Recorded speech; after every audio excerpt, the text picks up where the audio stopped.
No, how do we know? We should do the experiment.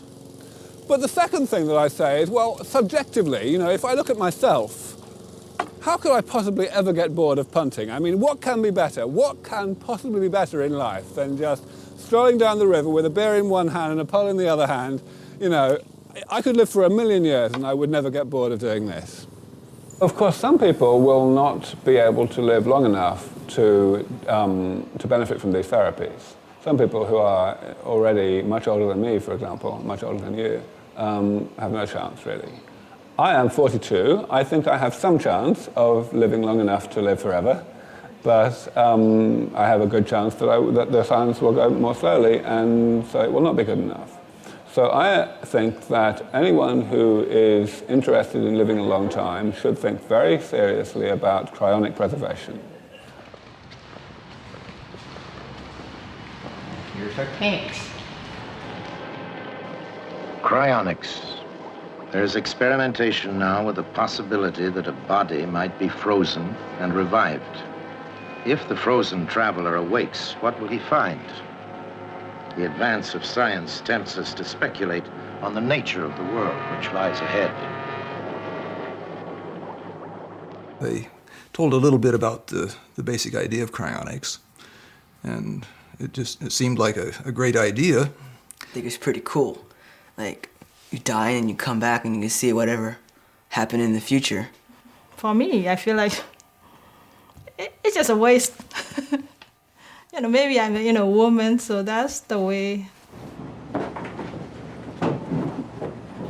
Cryonics is a procedure by which people are frozen shortly after death in the hopes that the information that is encoded in the brain will be usable in order to reconstitute the person sometime in the future.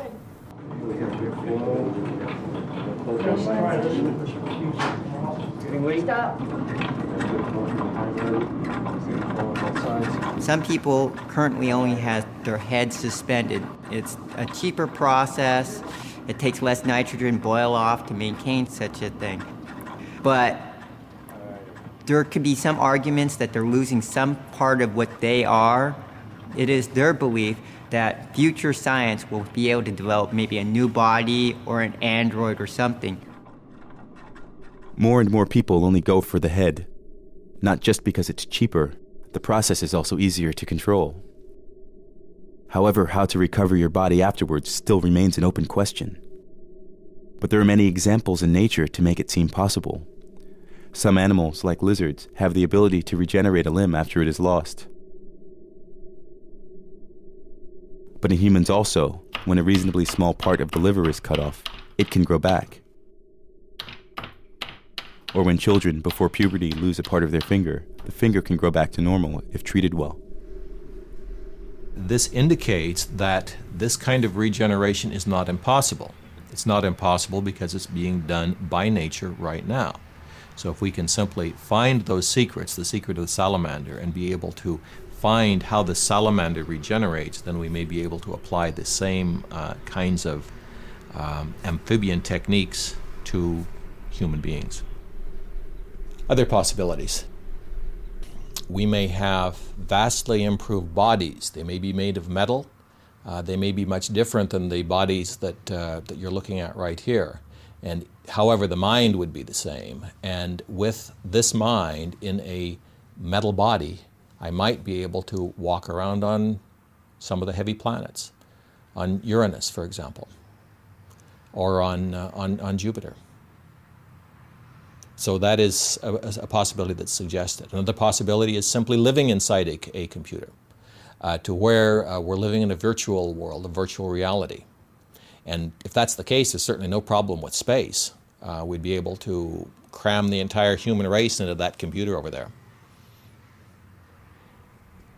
Anyone making this trip knows that it may be a trip that goes on forever. Anyone making this trip knows that it may be the fact that every single person in suspension, including this dear lady, may never be revived.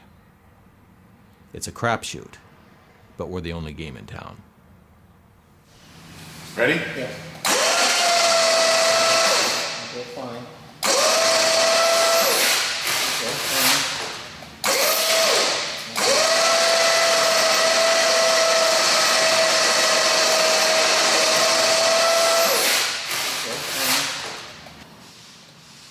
guys are not going to get to see the very bottom tanks.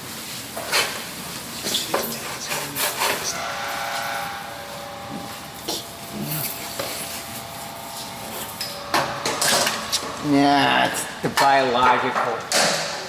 I think that's the biological. I can tell by the weight.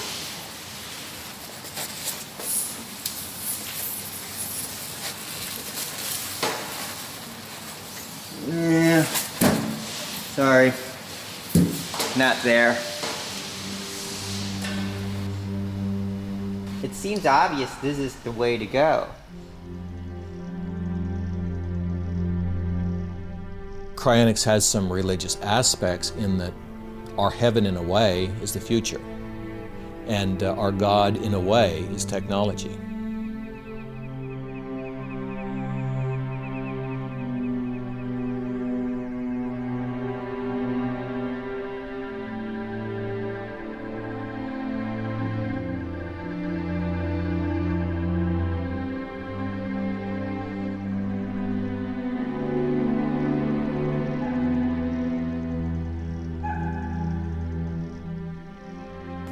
One of our associates suggests a program where you send a bunch of volunteers into the rainforest.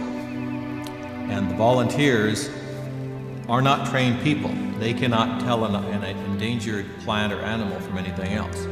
But what they do is they do grab bag fashion. They have shovels and they grab some of this, and they see a plant over here, they grab that. They get all this kind of stuff, and 99.9% of this is going to be junk, but 1% may be very valuable. It may be a plant or an animal from the rainforest or some other environment which has previously not been discovered and which will be wiped out unless it's saved right now and saved in the best way that we can. I would love to have whole ecosystems stored in some of the vaults that the American Cryonic Society is constructing in out-of-the-way places in order to time machine forward some of the library of life from the 20th century.